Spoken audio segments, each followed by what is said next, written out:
O que é uma cidade? A primeira coisa que nos vem à cabeça são edifícios, ruas, fronteiras, certo? Mas e se a verdadeira essência de uma cidade não fosse o sítio, mas sim as pessoas? É precisamente isso que vamos explorar. O que era, afinal, a polis para os antigos gregos? Ora bem, para começar, temos esta citação absolutamente incrível de Tucídides. E pensem no contexto, foi dita num momento de crise total. A polis são os homens. A ideia é revolucionária. Uma cidade que não é um lugar físico, mas uma comunidade de pessoas. Uma comunidade que se pode mover, que existe dentro das pessoas. Isto, convenhamos, vira completamente do avesso a nossa maneira de pensar hoje em dia. Então, o nosso percurso vai ser este. Primeiro, perceber o que era a polis. Depois, vamos mergulhar nas crises que a moldaram.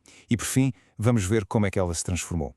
É, no fundo, a história fascinante de como nasceu uma ideia que moldou o mundo ocidental. Muito bem, vamos lá a isso. O que era, afinal de contas, a polis? Já ficou a ideia de que não estamos a falar apenas de um espaço físico. Era algo muito, muito mais profundo. A polis era, acima de tudo, o coletivo de cidadãos. E pensem nisto, que é um detalhe revelador. Os gregos não diziam Atenas fez isto, eles diziam os atenienses fizeram isto.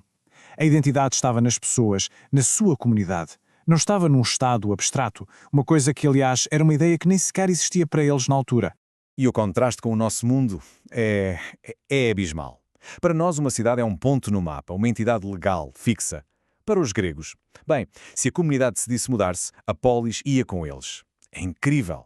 E mais, não havia cá separação entre Estado e religião. Na polis, tudo, mas mesmo tudo, a lei, a economia, a identidade pessoal, estava completamente interligado. Isto leva-nos a este ponto. A polis era de facto tudo. Não era apenas um sítio onde se vivia. A polis educava, moldava o cidadão. Há uma frase do poeta Simónides que diz que a polis era a mestra do homem.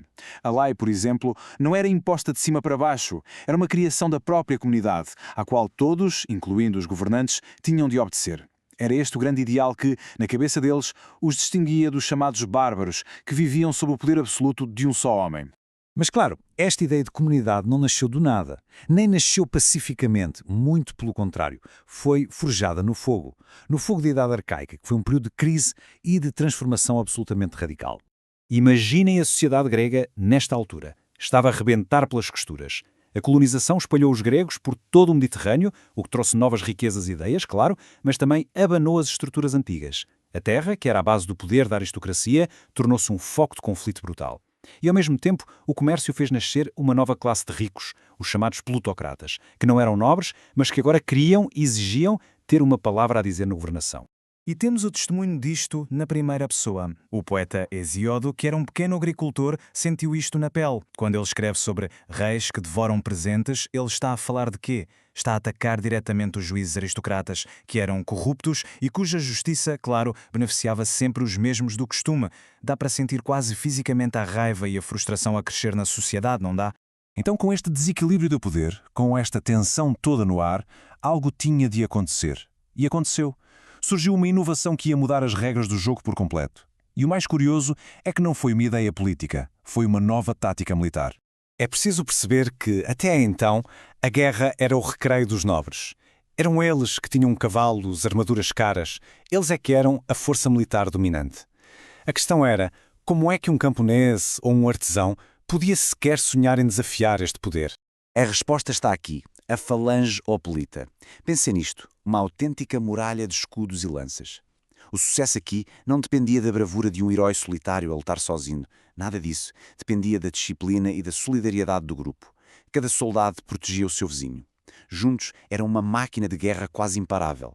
E a sua força vinha da pura e simples cooperação. E aqui é que está o ponto fulcral. A Revolução Hoplita foi, na verdade, uma revolução social. De um momento para o outro, os cidadãos da classe média, os que conseguiam pagar o seu próprio equipamento, tornaram-se absolutamente essenciais para a defesa da cidade. E a lógica era simples. Se arriscamos a vida para defender a polis, então também queremos ter uma palavra a dizer sobre como ela é governada. A ligação tornou-se cristalina. Dever militar passou a ser igual a direitos políticos. O monopólio militar da aristocracia tinha chegado ao fim.